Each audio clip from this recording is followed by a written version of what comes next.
یہ بات اچھی طرح سمجھ لیجئے کہ چاہے کوئی وڈیرے کے گھر پیدا ہو گیا، کوئی جھوپڑی میں پیدا ہو گیا، یہ اس دنیا کی زندگی ہی کا ہے نا ایک رول۔ ہو سکتا ہے کہ جو یہاں کسی جھوپڑی کے اندر اپنی زندگی کے دن گزار رہا ہے اور کسی چٹائی پر بیٹھا ہوا ہے، وہ وہاں ان عالیشان محلات کا وارث بنے، جیسا کہ یہاں آ رہا ہے من الجنت غرفا تجری من تحتها الانہار خالدین فیہا، وہ جنت کے وہ ان کو جھروکے ملیں گے، وہ بالا خانے ملیں گے جن کے دامن میں ندیاں بہتی ہوں گی، جیسے کہ سورہ صف میں ہم پڑھا ہے وَمَسَاكِنَ طَيِّبَةً فِي جَنَّاتِ عَدْنٍ، جنات عدن میں بڑے پاکیزہ گھرانے ہم نے ان کے لیے تیار کیے۔ جو یہاں جھوپڑی میں بیٹھا ہوا ہے، آخر کیا معین الدین اجمیری نے ساری عمر چٹائی پر نکلا؟ کیا محمد رسول اللہ صلی اللہ علیہ وسلم نے ساری عمر چٹائی پر نکلا؟ وہ واقعہ ایلا جب ہوا تھا، اس کا آپ نے سنا ہوگا یہ ایک واقعہ کہ جب 1 مہینے کے لیے حضور نے ازواج مطہرات سے ذرا تعلق اپنا منقطع کر لیا تھا، سورہ احزاب میں اس کا مفصل ذکر موجود ہے، تو حضرت عمر حضور ایک بالا خانے پر تنہا علیحدہ تھے کیونکہ ازواج سے لا تعلقی کر لی تھی۔ حضرت عمر حاضر ہوئے، نیچے کوئی 6 صحابی بیٹھے ہوئے دروازے پر، ان سے کہا کہ اطلاع دیجئے کہ عمر حاضری کی اجازت چاہتا ہے۔ حضور کو اطلاع ہوئی، حضور نے اجازت دے دی۔ جب حضرت عمر داخل ہوئے ہیں اس بالا خانے میں تو حضور اٹھ کر بیٹھ گئے۔ آپ نے اس وقت کرتا اتارا ہوا تھا، یعنی آپ کا جسم جو ہے وہ تہبند تھا، باقی جسم کے اوپر کپڑا نہیں تھا، اور آپ ایک چٹائی پر اس وقت استراحت فرما رہے تھے۔ جب اٹھ کر بیٹھے تو حضرت عمر نے دیکھا کہ کمر کے اوپر اس چٹائی کے نشان پڑ گئے، جیسے کہ آپ کا اکثر آپ کا مشاہدہ ہوگا، آنکھوں میں آنسو آ گئے حضرت عمر کے۔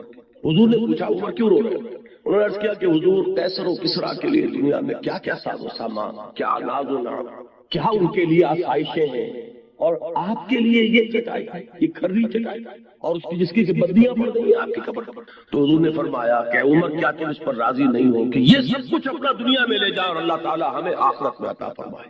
یہی بات حضور نے ایک مرتبہ فرمائی مالی ولی الدنیا عندما مثلی کراکب استظل تحت شجرۃ ثم راح فترکها، مجھے تمہاری اس دنیا سے کیا سروکار، میری مثال تو اس سوار کی سی ہے جو تھوڑی دیر کے لیے کسی درخت کے سائے میں بیٹھتا ہے سستانے کے لیے، اپنی منزل لیتا ہے، وہ درخت اس کا گھر نہیں، اس کا منزل نہیں، اس کا مقام نہیں، تھوڑی دیر ٹھہرتا ہے، بس اتنا ہی تعلق مجھے اس دنیا سے۔ اسی لیے آپ نے فرمایا ہے کہ کن فی الدنیا کانک غریب و عابر سبیل، دنیا میں ایسے رہو جیسے راہ چلتے مسافر ہو یا اجنبی ہو، یہ محسوس ہو کہ یہ یہاں کا باسی نہیں ہے، یہ یہاں کی سوچ ہی نہیں، یہاں پھیلنے پھولنے پھلنے کی فکر ہی نہیں کرتا، یہ کہیں اور اس کا دل ٹکا ہوا ہے، کہیں اور اٹکا ہوا ہے۔ یہ اگر آپ کے وجود سے اس کا ظہور نہ ہو رہا ہو تو اس کے معنی یہ ہے کہ ایمان بالآخرہ جیسے کہ اس کا حق ہے وہ آپ کے دل میں نہیں ہے، آپ کے وجود میں سرایت نہیں کرتا۔ تو یہ آیت نوٹ کیجئے وما هذه الحیات الدنیا الا لہو ولعب، البتہ اس میں ایک آیت اور بھی آتی ہے قرآن مجید میں وما الحیات الدنیا الا متاع الغرور، یہ دنیا جو ہے یہ سوائے دھوکے کی ٹٹی اور دھوکے کے سامان کا اور کچھ نہیں۔ اس کے برعکس ایک حدیث آتی ہے بظاہر تضاد ہے لیکن اس کو ریزالو کیجئے اور وہ بات اسی مرحلے پر سمجھ لینی چاہیے۔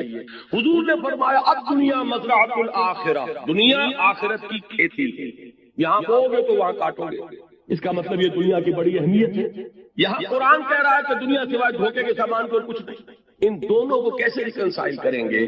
اگر یہ دنیا تمہیں آخرت سے غافل کر دے تو یہ دھوکے کی ٹٹی، پھر تو یہ دھوکے کا سامان ہے، لیکن آخرت کو مقصود بنا کر دنیا میں محنت کرو گے تو یہی آخرت کی کھیتی ہے کہ یہاں بو گے تو وہاں کاٹو گے، اگر یہاں کچھ بویا نہیں تو کاٹو گے کیا وہاں جا کر؟ اس اعتبار سے بندہ مومن کو اپنی زندگی کا ایک ایک لمحہ بہت قیمتی نظر آتا ہے، اس لیے کہ اس ایک لمحے میں اسے وہ کام کرنا ہے جس کا نتیجہ اس ابدی زندگی میں نکلے گا جس کو کبھی ختم نہیں ہوگا۔ اس اعتبار سے ہمارا ہر مومن ہر لمحہ امر ہے، اس لیے کہ پوٹینشل نتیجے کے اعتبار سے یہ امر ہے، یہ ختم ہونے والا نہیں ہے، اس لیے کہ اس کے نتائج اس زندگی میں نکلیں گے کہ جس کے لیے کوئی انتہا نہیں۔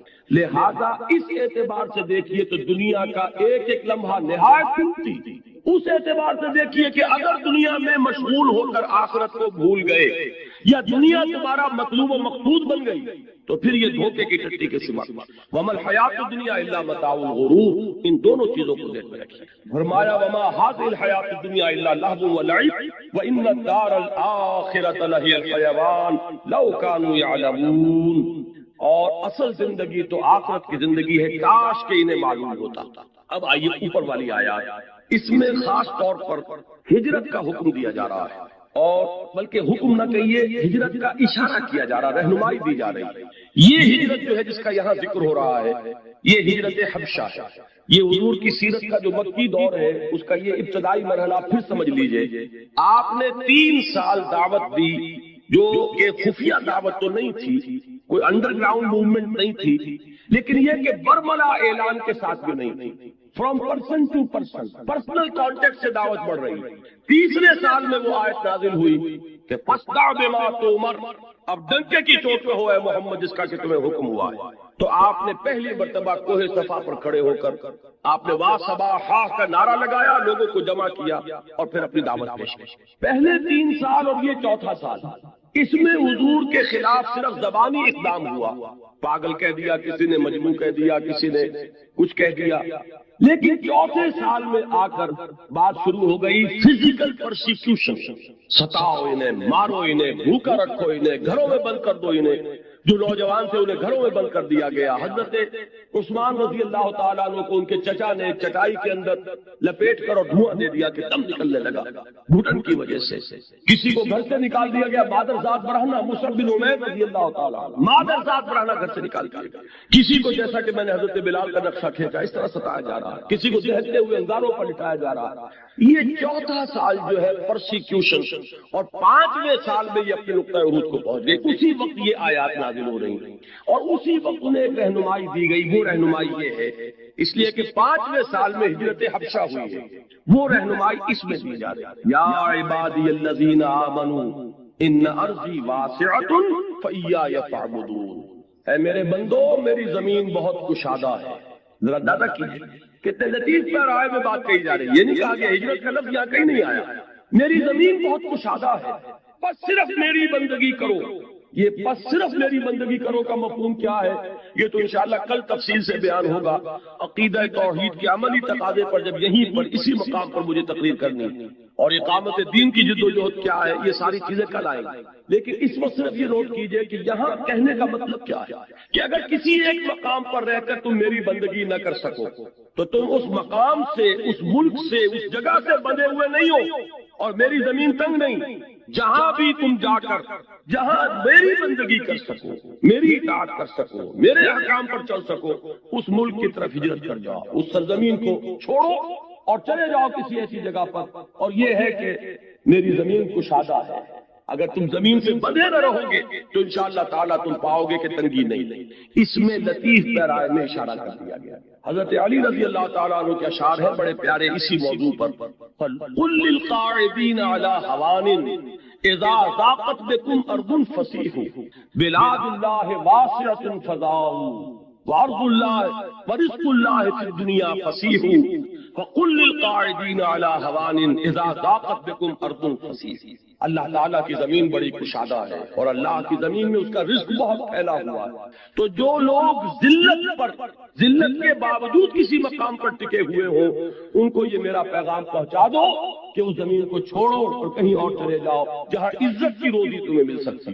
فَقُلْ لِلْقَاعِدِينَ عَلَىٰ حَوَانٍ اِذَا ضَاقَتْ بِكُمْ أَرْضٌ فَصِيحُوا، جب کوئی ایک زمین تم پر تنگ ہو جائے تو اس کو خیر بات کہو، کہیں چلے جائے۔ تو یہ مضمون جو ہے یہاں آ رہا ہے ہجرت کے ضمن میں۔ یا عبادی الذین آمنوا ان ارضی واسعۃ، اے میرے وہ بندو جو ایمان لائے ہو، میری زمین بہت کشادہ۔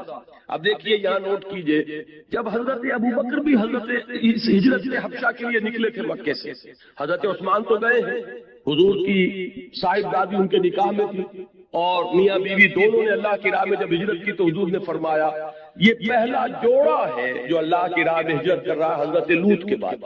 اس طریقے سے اس کے ساتھ آپ نے ایک مشابہت پیدا فرمائی۔ تو حضرت عثمان گئے اور بھی بہت سے صحابہ گئے، حضرت ابو بکر بھی نکلے، لیکن ابن الدغنہ مل گیا، ایک بہت بڑے سرداروں میں سے تھا۔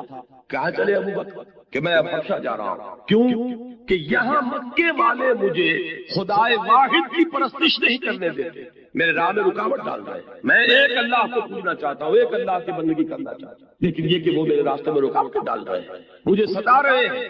تو اس شخص نے کہا تھا کہ ابو بکر ہم تمہیں کیسے جانے دیں گے جبکہ تم تو یتیموں کی سرپرستی کرتے ہو، بیواؤں کی خبرگیری کرتے ہو، تم بھوکوں کو کھانا کھلاتے ہو۔ یہ میں عرض کیا کرتا ہوں کہ یہ صدیقیت کا جو مقام ہے، اور صدیقیت کبریٰ حضرت صدیق اکبر ہے ابو بکر، اس کا ایک بڑا قریبی تعلق ہوتا ہے مقام نبوت سے۔ یہی الفاظ کہے تھے حضرت خدیجہ رضی اللہ تعالی عنہا نے جب حضور پر پہلی وحی نازل ہوئی ہے، اور حضور پر ایک خوف کسی کیفیت طاری تھی، اور حضور نے یہاں تک الفاظ فرمائے کہ خشیت علی نفسی، مجھے تو اپنی جان کا خطرہ، کتنی بھاری ذمہ داری مجھ پر آ گئی ہے، یہ اتنا بگڑا ہوا معاشرہ، اب اس کو میں دعوت دوں، توحید کی دعوت، توحید کا نعرہ یہاں لگانا جہاں عین خانہ کعبہ میں 360 فٹ رکھے تھے، تو خشیت علی نفسی، مجھے تو اپنی جان۔ تو حضرت خدیجہ نے جو تسلی دی تھی ان کے الفاظ یہی تھے، اللہ آپ کو ہرگز ضائع نہیں کرے گا، آپ یتیموں کی سرپرستی فرماتے ہیں، بیواؤں کی خبرگیری کرتے ہیں، آپ مسافروں کی مہمان نوازی کرتے ہیں، آپ غریبوں کی مدد کرتے ہیں، اللہ آپ کو ضائع نہیں فرمایا۔ بالکل وہی الفاظ ابن الدغنہ نے حضرت ابو بکر سے کہے کہ میرا ذمہ، چلو تم وہاں چلو اور جس کو تم پوجنا چاہو، جو بندگی کرنا چاہو کرو، تمہیں کوئی نہیں روک سکتا، اور ہم تمہیں we can't afford to lose you, ہم تمہیں کیسے جانے دیں گے، تم تو ہمارا قیمتی سرمایہ۔ تو حضرت ابو بکر واپس آئے، حضرت ابو بکر نے اب اپنے گھر میں مسجد بنا لی اور خوب بلند آواز سے قرآن پڑھنا شروع کیا۔ اب وہ سارے لوگ جو حیران ہوئے کہ ان کو جرأت کیسے ہو گئی ہے، لہذا وہ سب کے سب جب انہیں معلوم ہوا کہ ابن الدغنہ نے امان دیے، ان کے پاس پہنچے، یہ تم نے ہمارے لیے کیا مصیبت کھڑی کر دی، ابو بکر بڑی بلند آواز سے قرآن پڑھتے ہیں، ہماری عورتیں ہمارے بچے سنتے ہیں، یہ تو گویا کہ یہ جنگل کی آگ کی طرح یہ بات پھیل جائے گا۔ تو ابن الدغنہ نے آ کر کہا کہ ابو بکر یہ ٹھیک ہے کہ میں نے امان دی آپ کو، لیکن آپ بلند آواز سے قرآن نہ پڑھیں، آپ خاموشی سے اپنی عبادت کر لیا کریں۔ ابو بکر نے کہا یہ تمہاری امان تمہیں مبارک ہو، میں تو جو بھی اللہ کا حکم ہے اس کو برپا دیا۔ بہرحال میں نے یہاں یہ عرض کیا ہے کہ بالکل یہی بات حضرت ابو بکر نے فرمائی تھی کہ یہاں کے لوگ مجھے خدائے واحد کی عبادت نہیں کرنے دیتے، اس لیے میں اس سرزمین کو خیر بات کہہ رہا ہوں، ورنہ کیا ابو بکر کو مکے کی زمین سے محبت تھی؟ کیا حضور جب ہجرت کر کے جا رہے تھے، آپ کو یاد ہوگا کہ جب خانہ کعبہ سے خطاب کیا تھا حضور نے کہا کعبہ مجھے تجھ سے انتہائی محبت ہے، لیکن کیا کروں کہ یہاں کے لوگ مجھے رہنے دیں۔ تو انتہائی محبت ہوتی ہے انسان کو اس سرزمین سے کہ جہاں وہ پیدا ہوا ہو، پلا ہو، بڑھا ہو، پھر جہاں خانہ کعبہ ہے، جن لوگوں کی باطنی آنکھیں کھل چکی ہوں انہیں تو معلوم ہے کہ کتنی بڑی قیمتی شے ہے یہ کہ جو ہمیں حاصل ہے، لیکن یہ کہ خدائے واحد کی بندگی یہ ان تمام چیزوں سے عظیم تر ہے۔ لہذا اگر مکے کی سرزمین بھی تم پر تنگ ہو گئی ہے کہ تم یہاں اللہ کا کلمہ سربلند نہیں کر سکتے، اس کو خیر بات۔ یا عبادی الذین آمنوا ان ارضی واسعۃ فایای فاعبدون، یہاں میں چاہتا ہوں کہ تھوڑا سا اس حدیث کے بارے میں عرض کر دوں جو میں بارہا بیان کرتا رہا ہوں، لیکن بعض لوگ اس میں ایک شبہ وارد کرتے ہیں۔ بعض احادیث میں آتا ہے کہ لا ہجرت بعد الفتح، فتح کے بعد اب کوئی ہجرت نہیں، وہ اس سے یہ سمجھتے ہیں کہ اب ہجرت ہمیشہ کے لیے ختم ہو چکی۔ یہ بالکل غلط ہے، ہجرت کی نیت مسلمان کے اپنے دل میں رہنی لازم ہے، مرحلہ آئے نہ آئے لیکن نیت جیسے قتال کی ہونی لازم ہے، اور یہ آرزو دل میں ہونی ضروری ہے کہ اللہ کو وقت آئے کہ خالص تیرے دین کی سربلندی کے لیے کوئی قتال ہو اور جنگ ہو اور اس میں حصہ لوں اور میری گردن کٹے۔ یہ وہ آرزو ہے جو محمد نے کی صلی اللہ علیہ وسلم، لوددت ان اقتل فی سبیل اللہ ثم احیا ثم ابتلی ثم احیا، میری بڑی خواہش ہے، تمنا ہے کہ میں اللہ کی راہ میں قتل ہو جاؤں، پھر زندہ کیا جاؤں، پھر قتل کیا جاؤں، پھر زندہ کیا جاؤں۔ تو یہ آرزو اگر کسی سینے میں نہیں ہے تو وہ سینہ جو ہے نفاق کا برکت بنا ہوا ہے۔ حضور نے فرمایا جو شخص مرا اس حال میں کہ نہ اس نے کبھی اللہ کی راہ میں جنگ کی، نہ اس کی کوئی خواہش اور آرزو تھی، نہ شہادت کی تمنا تھی، فقد مات علی شعبۃ من النفاق، وہ ایک قسم کے نفاق پر مرا۔ اسی طریقے سے ہجرت کی نیت کہ کوئی وقت آئے خالص دین کے لیے، ایک ہجرت یہاں سے ہوئی ہے دنیا بنانے کے لیے، یہ امیگرینٹس بیٹھے ہوئے ہیں کہاں کہاں بیٹھے ہوئے ہیں، کائے کے لیے؟ دین کے لیے نہیں ہے، دنیا بنانے کے لیے۔ ایک ہجرت معین الدین اجمیری نے کی تھی، جا کر اجمیر کے کفر کے مرکز میں جا کر بیٹھے تھے، لیکن وہ نہ کوئی پیٹرو ڈالر کمانے گئے تھے، نہ وہ دوسرا ڈالر کمانے آئے تھے، نہ یہاں کوئی ایکسپورٹ امپورٹ کے اپنا کاروبار جمانے آئے تھے، صرف اللہ کے دین کے لیے ہجرت۔ یہ زمین و آسمان، اللہ کے کلمے کو پھیلانا، اللہ کی بات کو عام کرنا، اس کے لیے دل میں ہجرت رکھنا۔ تو وہ جو حدیث آتی ہے کہ آمرکم بخمس، اے مسلمانوں میں تمہیں 5 باتوں کا حکم دیتا ہوں، یہ بالکل دائمی شے ہے، بالجماعت والسمع والطاعت والہجرت والجہاد فی سبیل اللہ۔ ان 5 چیزوں کا لزوم کہ کوئی نہ کوئی جماعتی شکل ہونی چاہیے، یا تو وہ جماعت قائم ہو ایک خالص اسلامی ریاست تو وہی اصل جماعت ہے، اگر نہیں ہے تو اس کو قائم کرنے کے لیے کوئی جماعت، اس کے اندر تمہیں شامل ہونا چاہیے۔ بغیر جماعت کے کوئی زندگی جو ہے وہ اسلامی زندگی نہیں ہوگی۔ پھر جماعت بھی سمع و طاعت والی جماعت کے، سنو اور اطاعت کرو، ڈھیلی ڈھالی جماعت نہیں، 4 آنے کی ممبری والی جماعت نہیں۔ اور پھر یہ کہ جماعت کیا کرے گی؟ ہجرت اور جہاد۔ اور ہجرت کہاں سے شروع ہو جاتی ہے؟ پوچھا گیا کہ ای الہجرت افضل یا رسول اللہ، اے اللہ کے رسول یہ بتائیے سب سے اعلیٰ اور افضل ہجرت کون سی ہے؟ فرمایا ان تہجر ما کرہ ربک، یہاں سے ہجرت شروع ہو گئی۔ ہر اس چیز کو چھوڑ دو جو تمہارے رب کو پسند نہیں۔ اگر رشوت لے رہے تھے، رشوت چھوڑنے کا آج عزم کیجئے، گویا کہ ہجرت بھی نماز پڑھاتے ہوئے ہوا ہے۔ تو یہ بات جو ہے دل میں یہ آرزو رکھنا ضروری۔ اسی طرح ہجرت، اسی طرح قتال، اللہ کی راہ میں شہادت کی آرزو اور اللہ کی راہ میں ہجرت کی تمنا سے یہ سینہ کبھی خالی نہیں ہونا چاہیے، لیکن ہو وہ دین کے لیے، اللہ کے کلمے کی سربلندی کے لیے۔ باقی دنیا کے لیے ہجرت تو سب قومیں ادھر سے ادھر آتی ہیں، آریہ آ گئے تھے کہاں سے چل کر ہندوستان۔ تو یہ جو ہے معاشی ہجرت اور دنیا کی اور آسائشوں کے لیے ہجرت، وہ تو دنیا میں ہوتی رہتی ہے۔ اصل ہجرت وہ کہ جو دین کے لیے ہو، تو اس کا اشارہ کر دیا گیا۔ یہ ہجرت حبشہ سن 5 میں واقع ہو گئی، سن 5 نبوی میں۔ یا عبادی الذین آمنوا ان ارضی واسعۃ فایایا فاعبدون کل نفس ذائقۃ الموت ثم الینا ترجعون۔ ہر ذی نفس کو موت کا مزہ چکھنا، یہ وہی ایمان بالآخرہ۔ دنیا عارضی ہے، فانی ہے، یہاں کا بڑے سے بڑا نقصان بھی بہت ہی عارضی اور فانی ہے، یہاں کا بڑے سے بڑا نفع بھی بہت ہی عارضی اور فانی ہے۔ جو سورہ تغابن میں ہم نے پڑھا تھا کہ ذالک یوم التغابن، ہار اور جیت کے فیصلے کا دن تو وہ ہے یوم القیامہ۔ نفع اور نقصان کے فیصلے کا دن تو وہ ہے، کون گھاٹے میں رہا کون نفع میں رہا، وہ تو اس روز طے ہوگا۔ والذین آمنوا وعملوا الصالحات، اور وہ لوگ جو ایمان لائیں اور نیک عمل کریں۔ یہ میں پہلے تفصیل سے بیان کر چکا ہوں کہ عمل الصالحات سے مراد کیا ہے۔ ہمارا بدقسمتی سے ایک تصور بن گیا، عمل صالح کا جب لفظ آئے گا نماز روزہ، یہ چند چیزیں آئیں گی بس، اس سے آگے کچھ نہیں۔ حالانکہ آپ غور کریں یہ سن 5 میں اگر یہ آیات نازل ہو رہی ہیں، ابھی روزے کا تو حکم تھا ہی نہیں، زکوٰۃ کا حکم بھی جا کر مدینے میں آئے گا، شراب حرام نہیں ہے، کوئی شریعت کے احکام نہیں آئے، نماز ہے، نماز کا 5 وقتہ نظام چاہے نہ ہوا ہو، لیکن نماز قیام اللیل تھا، رات کا کھڑا رہنا تھا، لیکن یا 2 وقت کی نماز تھی، جو بھی تھی 5 وقتہ نماز کا حکم آیا سن 11 نبوی میں، ہجرت سے کوئی 1-1.5 سال قبل، جبکہ حضور کو معراج ہوئی اور معراج میں وہ 5 وقتہ نماز کا آپ کو حکم ہوا ہے، لیکن اس سے پہلے وہ بھی نہیں۔ تو معلوم یہ ہوا کہ عمل صالح سے مراد ہے ایمان کے عملی تقاضے، جو جس وقت تقاضا ہے، اور جب کہ ایمان کا تقاضا ہے کہ اللہ کے دین کے لیے گردن کٹوائی جائے تو وہ ہوگا عمل صالح کی تفصیل۔ اب یہاں ایمان کا تقاضا کیا تھا؟ اس ایمان کی دعوت کو عام کرنا، پھیلانا۔ مکے میں جو ایمان لاتا تھا وہ کیا کرتا تھا؟ آپ بتائیے، جو قرآن نازل ہو رہا ہے یاد کر دوسروں تک پہنچا رہے۔ ابو بکر حضور پر ایمان لائے اور مبلغ بن گئے۔ عشرہ مبشرہ میں سے 6 اصحاب وہ ہیں جو حضرت ابو بکر کی دعوت و تبلیغ سے ایمان لائے۔ یہ ہے اصل شے، دین کی دعوت اور دین کی اقامت کی جد و جہد، یہ عمل صالح کی اہم ترین تفسیر ہے۔ لیکن بدقسمتی سے جو تصور ہمارا بن چکا ہے، اس میں جہاں ایمان کے بعد عمل صالح آئے گا، ہمارے ذہن میں ایک خاص نقشہ بنا ہوا ہے، اسی نقشے کو ہم اپنے ذہن میں ریڈ کر کے آگے نکل جائیں گے۔ اس لیے میں نے یہ وارن کرنا 2 مرتبہ وہاں آیا تھا پہلے رکوع میں، والذین آمنوا وعملوا الصالحات لنکفرن عنہم سیئاتہم ولنجزینہم احسن الذی کانوا یعملون والذین آمنوا وعملوا الصالحات لندخلنہم فی الصالحین۔ یہ 2 مرتبہ ایک رکوع میں وہاں آیا تھا، یہاں بھی آ گیا والذین آمنوا وعملوا الصالحات لنبوئنہم من الجنۃ غرفا۔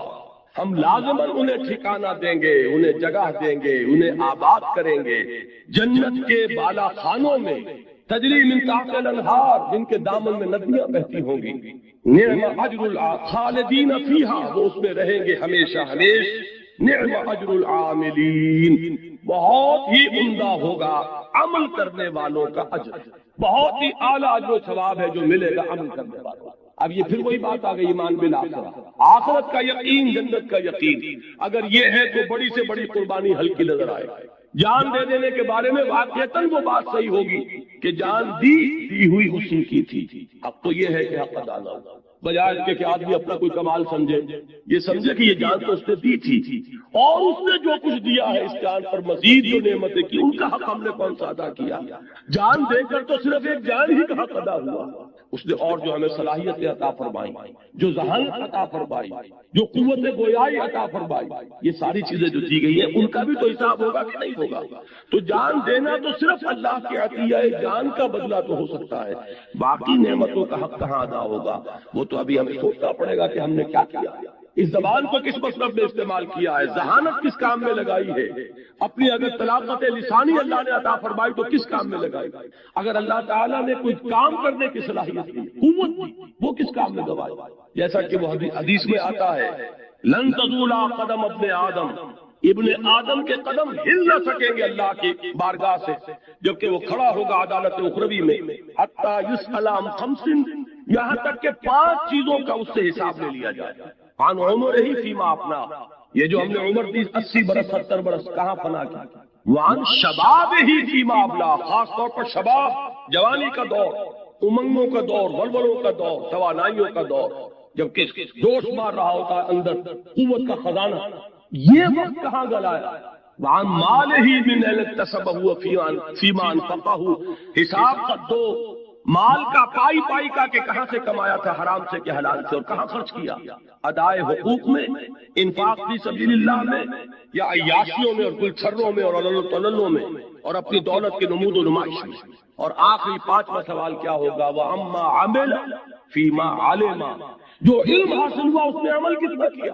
علم تو اتنا حاصل کر لیا کہ دماغ جو ہے وہ بڑی لائبریری بن گیا، لیکن عمل کچھ بھی نہیں۔ معلوم ہوا کہ یہ علم وبال بن جائے، یہ علم ہمارے خلاف حجت بنے گا، تمہیں یہ بھی معلوم تھا، تمہیں یہ بھی معلوم تھا، تمہیں یہ بھی معلوم تھا، اور پھر تم وہیں کے وہیں رہے، زمین جنبت نہ جنبت گل محمد۔ معلوم ہوا کہ یہ اس شخص کے مقابلے میں دوہرا مجرم ہے، تہرا مجرم ہے جسے معلوم نہیں تھا، جسے یہ معلوم نہ ہو کہ اقامت دین فرض ہے، وہ اگر اس جد و جہد میں مبتلا نہیں ہے تو کوئی عذر کر سکے گا پیش کہ اللہ مجھے بتایا، مجھے نماز فرض بتائی تھی وہ میں پڑھتا رہا، مجھے روزہ بتایا گیا فرض ہے وہ میں رکھتا، یہ اقامت دین کی جد و جہد فرض ہے، یہ کسی نے بتایا؟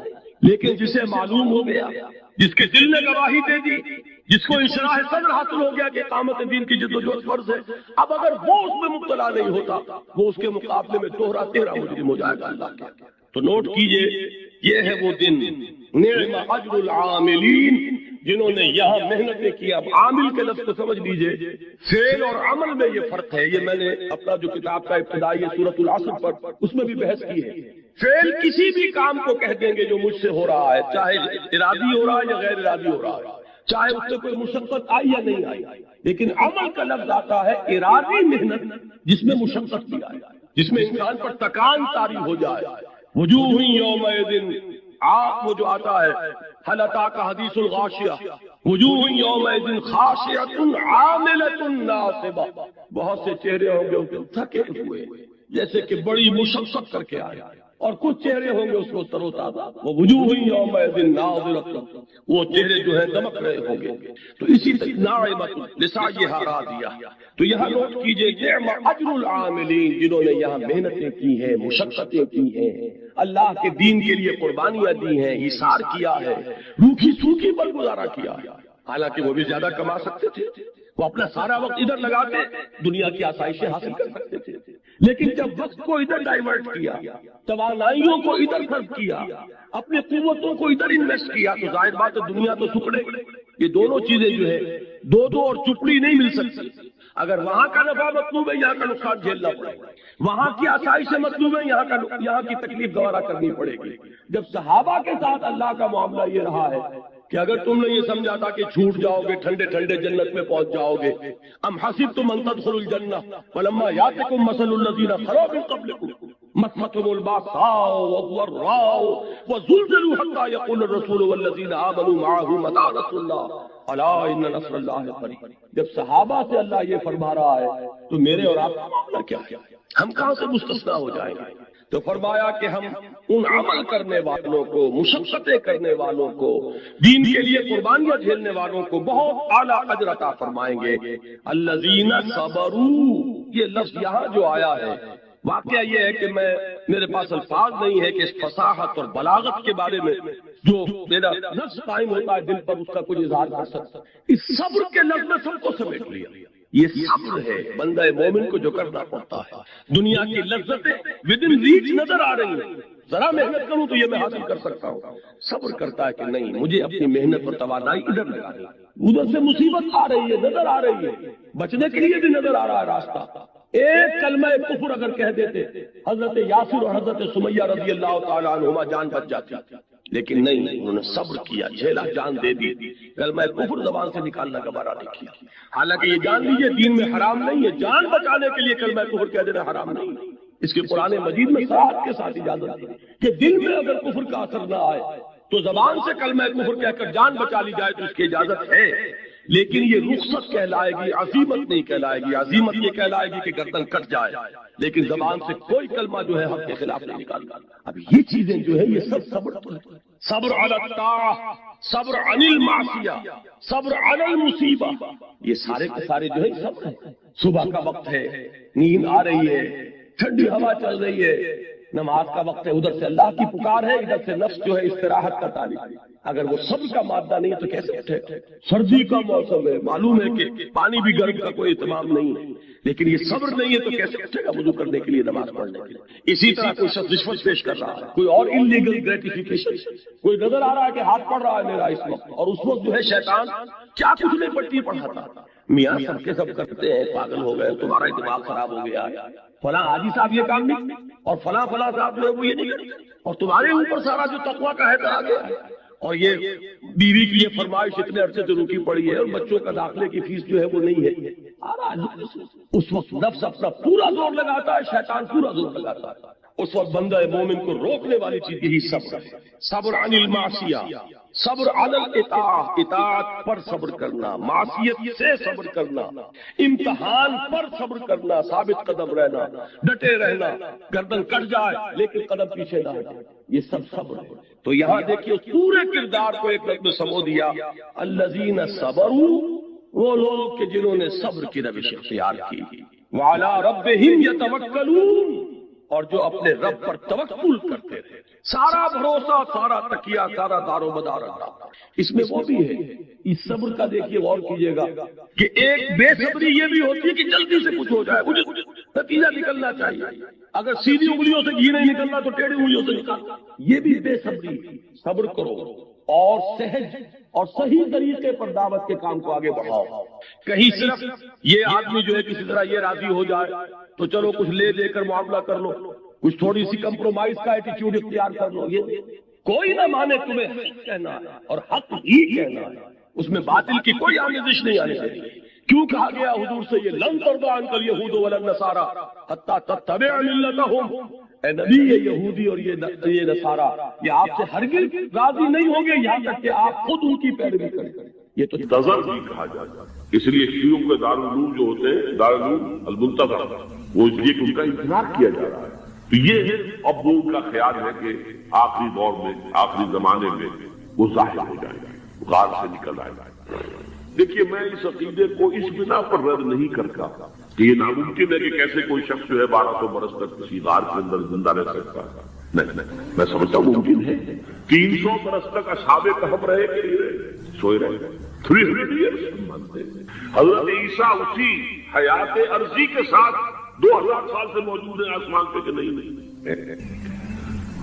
آپ کو معلوم ہے حضرت عزیر 100 برس تک مرنے کے بعد دوبارہ زندہ کر دیے گئے، فاماتہ اللہ مئۃ عام ثم بعثہ۔ تو ناممکنات میں سے کوئی سوال پیدا نہیں ہوتا، لیکن یہ کہ آیا کوئی امامت معصومہ کا تصور قرآن اور حدیث سے ہمیں ملتا ہے؟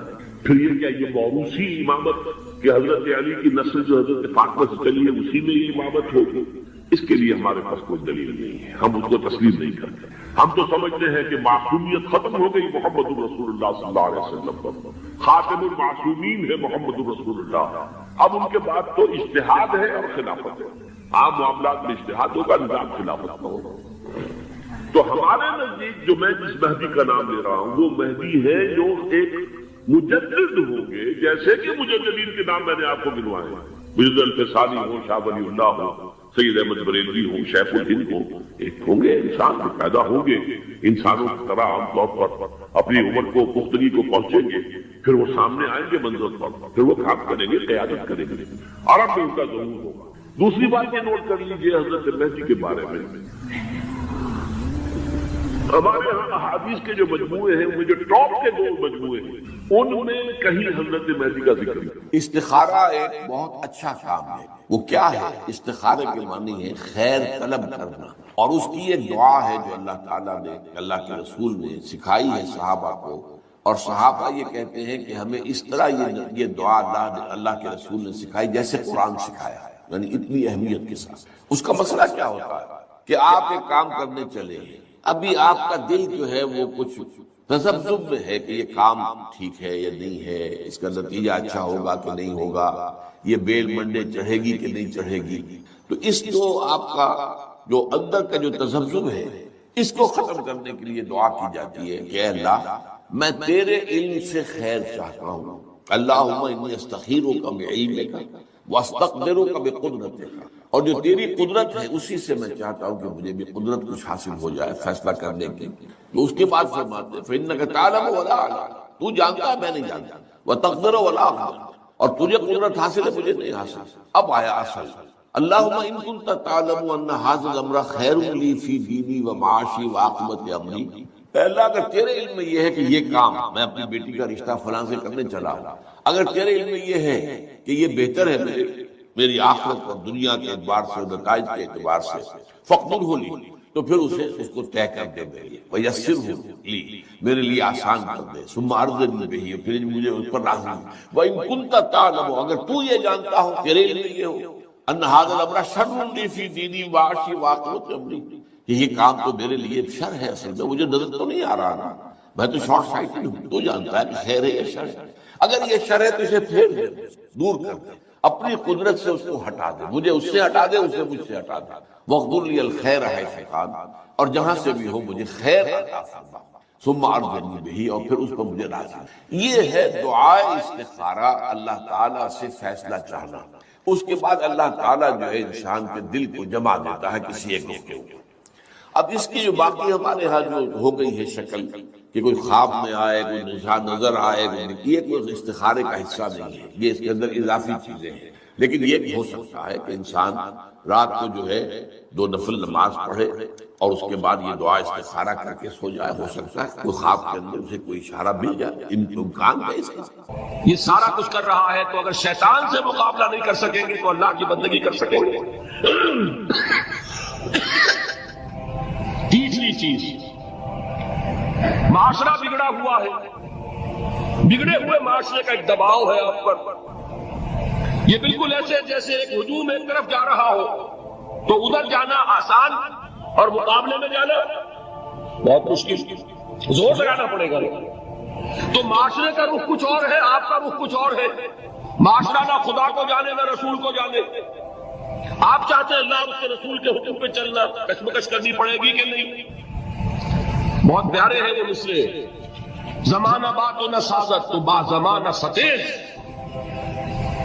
زمانہ تمہارے ساتھ اگر موافقت نہیں کر رہا زمانے سے جنگ کرو، اور بے غیرت اور بے حمیت اور بودے اور بزدل اور کچے لوگوں کا اصول کیا ہے؟ زمانہ بات و نہ سازت تو با زمانہ بساز، زمانہ تمہارے ساتھ موافقت نہیں کرتا، بھائی تم زمانے کے رنگ میں رنگے جاؤ۔ آسان راستہ کون سا ہے؟ زمانہ تمہارے رنگ میں نہیں آتا، تم اس کے مطابق ڈھل جاؤ، کوئی تکلیف ہوگی، اور زمانہ تمہارے ساتھ اگر موافقت نہیں کر رہا تم زمانے سے لڑو، تکلیف آئے گی کہ نہیں؟ 3 جہاد کرنے پڑیں گے تو انسان اللہ کا بندہ بن سکے گا۔ بات سمجھ میں آئی؟ اسی لیے جب پوچھا گیا حضور سے ایُّ الجہاد افضل یا رسول اللہ، اے اللہ کے رسول سب سے افضل جہاد کون سا ہے؟ آپ نے فرمایا ان تجاہد نفسک فی طاعت اللہ، سب سے افضل جہاد یہ کہ اپنے نفس سے جہاد کرو، کشمکش کرو، مقابلہ کرو، تاکہ اسے اللہ کا مطیع بناؤ۔ یہ جہاد ہے افضل الجہاد۔ پہلے میں نے کہا تھا پہلی منزل سب سے اہم، تو جو پہلی منزل کا جہاد ہے وہ افضل الجہاد، بالکل 2 2 4 کی طرح کی بات ہے۔ اور اسی کو کہا گیا جہاد اکبر۔ جب آپ غزوہ تبوک سے واپس آئے ہیں، آپ نے فرمایا مسلمانوں یہ نہ سمجھنا جہاد ختم ہو گیا، رجعنا من الجہاد الاصغر الى الجہاد الاکبر، وہ تو چھوٹا جہاد تھا جو ہم کرنے گئے تھے کافروں سے خلاف، یہ بڑا جہاد ہے جو مدینے میں رہ کر ہوگا، ہر آن ہوگا، وہ تو کبھی ہوتا ہے کبھی نہیں ہوتا، یہ ہر وقت ہوتا ہے، ہر صبح ہوتا ہے، ہر رات ہوتا ہے، ہر شام ہوتا ہے، ہر لحظہ ہوتا ہے، ہر وقت کشمکش ہے خیر و شر کی، حلال اور حرام کی، صحیح اور غلط کی، زمانے کی روش اور دین کے تقاضا ٹکرا رہے ہیں۔ آپ اگر اس راستے پر پہلا قدم رکھیں ایک عزم کے ساتھ تو ہوش ٹھکانے آ جائے گا، دن میں تارے نظر آئیں گے، 14 طبق روشن ہو جائیں گے کہ دین کا نام لینا آسان ہے، چلنا بہت مشکل ہے۔ چمی گویم مسلمانم بے لرزم کے دانم مشکلات لا ادارہ۔ یہاں پر بھی نوٹ کیجئے کہ یہ 3 اس کے مرحلے ہیں جو منہج انقلاب نبوی میں ہم نے واضح کی۔ طاقت کے ساتھ طاقت، پنجہ آزمائی۔ پہلا مرحلہ صبر محض ہے، پرسیکیوشن کو جھیلو، برداشت کرو، صبر کرو۔ نغمہ ہے بلبل شوریرہ تیرا خام ابھی اپنے سینے میں اسے اور ذرا تھام، منتظر رہو وقت آئے گا ہاتھ کھول دیا جائے گا۔ دوسرا مرحلہ ایکٹیو ریزسٹنس، آگے بڑھو، للکارو، چیلنج کرو، اقدام کرو۔ آخری مرحلہ تصادم، جان دینے کے لیے میدان کا یہ قتال۔ اسی لیے میں نے ایک مرتبہ تقریر کی تھی منبر پر، پہلی مرتبہ مجھے یاد ہے، میں نے یہ 9 منزلیں بیان کی۔ 8 منزلیں جہاد ہے، 9ویں منزل جا کر قتال بنتی ہے۔ پہلی منزل پر 3 جہاد، نفس، شیطان سے، بگڑے ہوئے معاشرے۔ دوسری منزل پر دعوت و تبلیغ بالحکمہ بالموعظہ جدال احسن۔ تیسری منزل پر صبر محض، ایسے اقدام، چیلنج، ایکٹیویٹیز۔ 8 منزلیں جہاد، اور 9ویں منزل ان اللہ یحب الذین یقاتلون فی سبیلہ صفا کانہم بنیان مرصوص۔ گویا جہاد کی پہلی منزل مجاہدہ مع نفس، اور آخری اور 9ویں منزل قتال فی سبیل اللہ۔ واضح رہے کہ اسی کا منفی پہلو ہجرت بہت اہم بحث ہے۔ جیسے اسلام کا منفی پہلو اطاعت کا تقویٰ ہے، حکم مانو، حکم پر عمل کرو، اطاعت، نافرمانی سے بچو، بات تو ایک ہی ہوئی۔ جہاد کا منفی رخ ہجرت ہے، اللہ کی بندگی کرنے کے لیے معاصی سے ہجرت کرنی ہوگی، حرام چیزوں سے ہجرت کرنی ہوگی۔ اسی لیے سوال کیا گیا ایو ہجرت افضل ہو یا رسول اللہ؟ جواب کیا تھا تہجر ما کرے ہر رب، سب سے افضل ہجرت یہ ہے کہ ہر اس شے کو چھوڑ دو جو تمہارے رب کو پسند ہے۔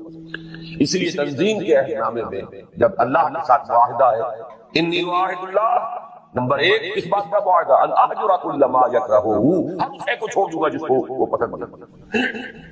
واضح رہے کہ اسی کا منفی پہلو ہجرت ہے، چنانچہ اس کی بھی پہلی منزل ان تہجر ما کرے ربک ہے، اور آخری یہ کہ اقامت دین کی جدوجہد میں وقت آنے پر گھر بار، مال و منال اور اہل و عیال کو چھوڑ کر نکل جایا جائے۔ اس کی بھی تیاری نفسیاتی آج بھی جائزہ لیجیے، اتنی غریب تو نہیں ہے کہ کبھی پکار آئے اور بلایا جائے اور یہ بندھن مجھے باندھ کر رکھنا۔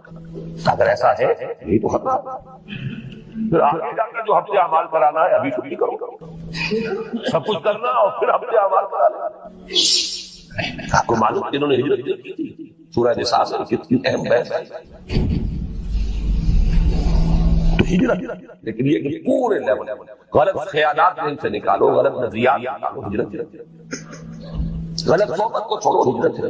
نخلا و نظروں کو میّ افجو، ہجرت۔ دوستیوں کو چھوڑو، ہجرت۔ محبتوں کو کاٹو اس تلوار سے، ہجرت۔ تو جیسے جہاد، جیسے سانس ہے اس کی آمد و سن، آنا اور جانا، اسی طرح جہاد ہجرت۔ کچھ لوگ جو ہے وہ ابتدائی مفہوم لے کر اور کہاں سے کہاں، جب نیت میں فتور ہو، کام چوری ہو تو خوہ بدرہ بہانا ہے۔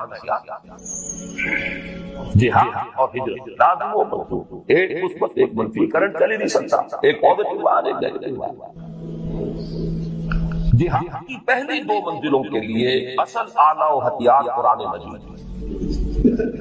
نفس سے جہاد کریں گے کس سے؟ کیسے ماریں گے نفس؟ اس کو پاک کرنا ہے کس سے؟ قرآن سے۔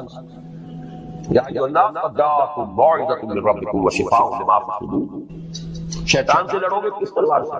کشتے نے ابلیس کارے مشکل زان کے وہ گم اندر آباق دل خوشتر آباشد مسلمان اشکنی کشتہ شمشیر قرآن جاہدہم بہی جہادا۔ دوسری منزل قرآن، تذکیر قرآن سے، تبشیر قرآن سے، انذار قرآن سے، دعوت قرآن کی، تبلیغ قرآن کی، وہ سارا برکت و محور اس کا۔ اوحی الی ھذا القرآن لانذرکم بہ ومن بلغ فلقد یسرناہ بلسانک لتبشر بہ المتقین وتنذر بہ قوما لدا۔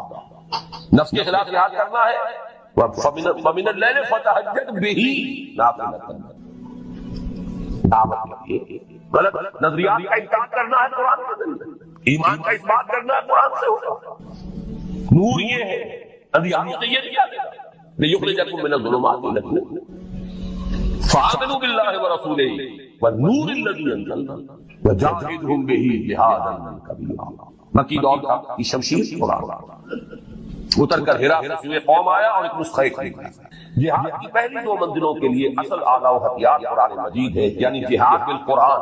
چنانچہ مجاہدہ مع النفس کا مؤثر ترین ذریعہ ہے قرآن کے ساتھ قیام اللیل یا تہجد، اور دعوت و تبلیغ کا پورا عمل بھی قرآن حکیم کی اساس پر اور اسی کے ذریعے ہونا چاہیے۔ یتلو علیہم آیاتہ ویزکیہم ویعلمہم الکتاب والحکمہ، سارا اساسی منہاج قرآن کی مدد۔ تیسری اور آخری منزل عہد حاضر میں جہاد بالید کی موضوع ترین صورت فواحش و منکرات کے خلاف پرامن مظاہرے ہیں، صرف مظاہرہ نہیں، پکٹ گھیراؤ جلاؤ نہیں، گھیراؤ نہیں ہونے دیں، بل حافظون لحدود اللہ، جلاؤ شہادت مطلوب مقصود مومن نماز غنیمت۔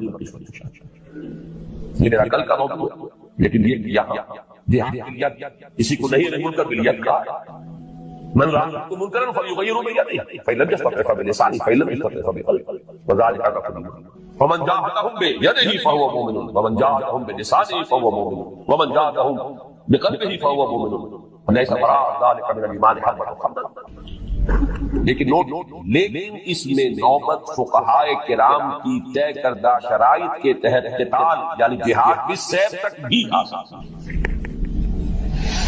اس کو یہ سمجھ لینا کہ یہ سرے سے اب دائرے سے خارج ہو گیا، یہ تو قادیانیوں کا خیال ہے، اور بالفعل ہمارے بہت سے علماء سے خارج کیے گئے، بڑے بڑے مفکرین خارج کیے گئے۔ بعض لوگوں کو یہ مجھے لائق ہو گیا فاسق و فاجر حکمرانوں کے خلاف خروج نہیں ہو سکتا، یقیناً بات ایسی حدیث ہے، لیکن دوسری جب ایک ہی حدیث سے آپ سارا مسئلہ نکالیں تو بڑی بڑائی نہ آ جائے۔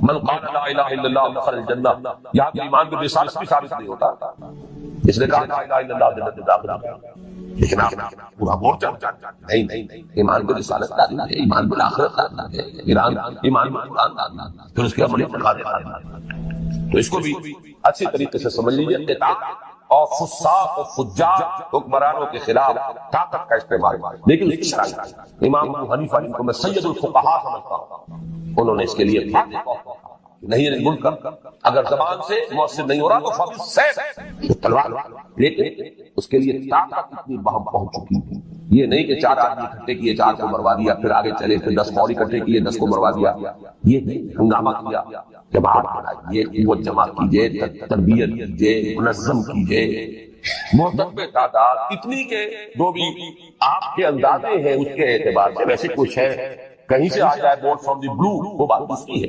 لیکن ہر اندازے میں آپ یہ تقریباً یہ یقین رکھیں کہ اب اتنی طاقت ہے کہ ہم بدل دیں گے، کامیابی ہو جائے تب جا کر نہیں۔ ٹیررزم جو ہے جو چل رہا ہے آج کل، ادھر حقیقت جہاد قتال کو بدنام کرنا، لیکن یہ کہ اس کو خارج کرنا، اس میں 9 فقہاء کرام کی طے کردہ شرائط کے تحت قتال یعنی جہاد بالسیف تک بھی آ سکتی ہے۔ یہ ہے جہاد کی بحث۔ پہلا جو لازمی تقاضا ہے ان 3 فرائض کے لیے وہ ہے جہاد۔ دوسرا لزوم اجتماعیت، اجتماعیت کا لزوم، اس میں بھی درجے ہیں، کسی جگہ یہ مستحب ہوگا، کسی جگہ یہ مفید کہہ لیجیے، ممت کہہ لیجیے، کسی جگہ لازم، ہر وقت ہر حال میں لازم ہے۔ فریضہ اول کے ضمن میں صرف صحبت صالح، کونوا مع الصالحین، اللہ کا بندہ بننا ہے، نفس سے جہاد کرنا ہے، شیطان سے کرنا ہے، معاشرے سے کرنا ہے، تو ایسے لوگوں کی معیت تلاش کرنا، ایسوں کا قرب، ایسوں کی صحبت، جو یہی کام کر رہے ہو، یہی کرنا چاہتے ہو، اس سے تقویت پہنچے گی۔ مرید اسے کہتے ہیں ارادہ کرنے والا، آپ نے ارادہ کیا ہے اور بھی ہے، اس نے بھی ارادہ کر دیا ہے، یہ مرید جمع، اس سے یقیناً تقویت حاصل۔ لیکن عقلاً محض اس کام کے لیے جماعت، میں جماعت کا ایک مفہوم خاص بول رہا ہوں، جماعت ڈسپلن، سب اطاعت والی جماعت، اس کام کے لیے ضرورت نہیں۔ نمبر 2، اسی طرح فریضہ ثانی کے ضمن میں درسگاہوں، اداروں، انجمنوں اور سوسائٹیوں سے پورا ہوگا۔ دین کی دعوت و تبلیغ ہے، ڈھیلا ڈھالا نظم ادارہ، اشاعت قرآن کا ادارہ، پبلشنگ ہاؤس ہے، آڈیو ویڈیو کا کوئی سلسلہ ہے، جرائد ہے، رسائل ہے، انجمنیں ہیں، دارالعلوم ہے، یہ سب کا ذریعہ ہے، یہ جماعت نہیں ہے، اجتماعیت تو ہے، لزوم اجتماعیت لکھا ہے میں نے، اجتماعیت ایک عام لفظ، یہ لوز آرگنائزیشن، ایسوسیشن، انجمنیں، ان میں وہ سب ڈسپلن، ٹھیک ہے، ایک دستور ہے، قانون ہے، اس کے مطابق آپ نے تقسیم کار کر دی ہے، کوئی صدر ہے، کوئی سیکریٹری ہے، جس کی اطاعت سی پی او کا سیٹ لیجیے، وہ کانفیڈنس لے آئیے اس کے خلاف، جس کو آپ برقرار رکھنا چاہیں رکھیے، وہ بھی رکھیے، آپ کا دارالعلوم ہے، کوئی محتمل ہے، بہرحال نظم تو وہاں ہوگا، لیکن وہ جمع۔ لیکن اب ہے اصل فریضہ ثالث کے ضمن میں سم و طاعت فی المعروف کے ٹھیک اسلامی اور عسکری اصول پر مبنی جماعت کے بغیر پورا نہیں۔ کوئی وقت ہوگا جو سمجھے کہ یہ کام ہو سکتا ہے بغیر ٹھیک اسلامی اور عسکری ملٹری ڈسپلن، وہاں آپ کو یہ اختیار نہیں ہے، حق حاصل نہیں ہے کہ آپ اپنے سپیریئر سے یہ پوچھیں کہ یہ حکم آپ کیوں دے رہے ہیں، یہ کیا حکمت ہے، there's not no reason why, there's but one عسکری اور ٹھیک اسلامی سم و طاعت، فاسمعوا واطیعوا، اللہ کی سم و طاعت مطلق، رسول کی سم و طاعت مطلق، الا یہ کہ وہ خود کہہ دیں کہ یہ صرف میرا مشورہ ہے، حکم نہیں ہے۔ جیسے حضرت بریرہ نے پوچھ لیا، حضرت مغیث ایک غلام، حضرت بریرہ ایک کنیز تھی، ان کے ساتھ نکاح، حضرت عائشہ کی کنیز تھی حضرت بریرہ، حضرت عائشہ نے انہیں آزاد کر دیا، اب ان کا اسٹیٹس ہو گیا اونچا، وہ غلام کے غلام تھے۔ یہ ایک خیار حاصل ہوتا ہے، اختیار، چوائس۔ کنیز پہلے جس کے نکاح میں تھی، کنیز ہونے کی حیثیت سے کسی غلام کے، اب جب وہ حر ہو گئی، آزاد ہو گئی، تو شی ہیز این آپشن، وہ چاہے تو اب اس کے نکاح میں رہے، کفر نہیں رہا۔ تو حضرت بریرہ نے کہا میں تو اس کے نکاح میں نہیں رہوں گی۔ انہیں بہت محبت تھی، انہوں نے پہلے خود خوشامد کی، نہیں مانی، پھر سفارش کروائی، سفارش میں کس کی؟ محمد رسول اللہ صلی اللہ علیہ وسلم کہ حضور حضور نے فرمایا بریرہ کیا حرج ہے اگر مغیث کے گھر میں رہو، پورا فرض حضور آپ کا حکم یا مشورہ، فرمایا نہیں حکم نہیں ہے، مشورہ، تو میرے لیے قابل قبول نہیں، حکم کو نہیں۔ ما كان لمؤمن ولا مؤمنة إذا قضى الله ورسوله أمرا أن يكون لهم الخيرة، مشورہ آپ سوچ سکتے ہیں، ایک اور ہے کہ بیوی کی حیثیت سے اسے کیا ادا کرنے ہیں، رین القلبن جس کو وہ قبول نہ کر رہی ہو، اس کے ساتھ وہ حقوق جو ہے وہ ادا کر سکتے، چنوج حکم نہیں، لیکن حقوق تو سب مطلق، آگے چل کر حضور کے بعد اب ہے فی المعروف، صرف ایک اس کے اندر ایکسیپشن ہوگی، اگر اللہ اور اس کے رسول کے بعد احکام کی خلاف کوئی بات ہے تو نہیں۔ اس کی وضاحت بعد میں کروں گا کیونکہ مجھے آج حدیث بھی آپ کو پڑھانی ہے۔ تو یہ لزوم اجتماعیت جو ہے، اس کا تقاضا فریضہ اول کے ضمن میں صرف صحبت صالح سے پورا ہو جاتا ہے، کونوا مع الصالحین۔ سیکنڈ لیول پر درسگاہوں، اداروں، انجمنوں اور سوسائٹیوں سے پورا ہوگا، سم و طاعت والی جماعت ضروری نہیں، لیکن فریضہ ثالث کے ضمن میں سم و طاعت فی المعروف کے ٹھیک اسلامی اور عسکری اصول پر مبنی جماعت کے بغیر پورا نہیں ہو سکتا۔ یہی مراد ہے حضور کے الفاظ مبارکہ سے، آمرکم بخمس بالجماعت والصبر والطاعت والہجرۃ والجہاد فی سبیل اللہ۔ آپ یہ بھی کہہ سکتے ہیں میں نے پورا جو ہے یہ 2 گھنٹوں میں صرف اس حدیث کا درس دیا ہے، جہاد اور ہجرت جڑے ہوئے بریک، سم و طاعت جڑے ہوئے بریکٹ، جمع پلس بریکٹ شروع، سم جمع تعت بریکٹ بند، جمع بریکٹ شروع، بلکہ ضرب یہاں جمع نہیں ضرب، بریکٹ شروع جہاد پلس ہجرت بریکٹ بند۔ اس حدیث کو یوں ذہن میں رکھیں، جماعت کون سی؟ سب ہوتا یہ لازم و منظور ہے بریکٹ، سنو اور مان۔ یہ کس لیے ہے؟ ضرب دینا ہے اس کو، وہ ہے ہجرت آمرکم بخمس بالجمع والسمع والطاعة والہجرت والجہاد۔ تیسرا بیعت، تو نماز کے لیے پاک، وضو کے لیے پاک پانی جو ہے، ایک تو ہے بیع، وہ تو اللہ سے ہوئی، جان و مال کے حوالے، جنت حق کے امیدوار۔ ایک بیعت کسی انسان کے ہاتھ پر، وہ انسان رسول بھی تھے تو انسان، ان کے ساتھ بیعت سموتات مطلقاً۔ اب آپ کے بعد جو انسان ہے غیر معصوم ہے، چاہے وہ ابو بکر ہو، ان کے ساتھ سموتات بالکل میتھمیٹیکل سمجھ، لیکن بیعت کے ضمن میں بھی ایک ہی طرح کا تقاضا ہے، تینوں لیول پر کچھ فرق ہو جائے گا۔ پہلے دو فرائض کے ضمن میں بیعت سلوک کو ارشاد کی صورت میں کفایت کرتی ہے۔ یہ جو بیعت ہمارے ہاں چل رہی ہے، سلوک اور ارشاد کی بیعت، بہت اچھی بات ہے کہ اس کے لیے بھی لفظ بیعت استعمال ہوا، تاکہ معلوم ہو کہ یہ ہمارے دین کا ایک مستقل اس کی اصطلاح کا ایک فکر ہے۔ اور وہ بیعت عقبہ اولیٰ کے ساتھ میں سمجھتا ہوں کہ اس کا مطلب پر تعلق ہے۔ بیعت ارشاد، پہلی بیعت حضور نے یہی بھی تھی، شرک نہیں کریں گے، چوری نہیں کریں گے، زنا نہیں کریں گے، تہمت نہیں لگائیں گے وغیرہ، اور جس نیک بات کا حکم دیں گے معروف تھا، یہ پہلا درجہ تھا بیعت کا۔ آج وہ بیعت عزم قرآن صرف بیعت النساء، یہ سلوک کی بیعت زنانہ بیعت، یہ مردانہ بیعت نہیں ہے، زنانہ۔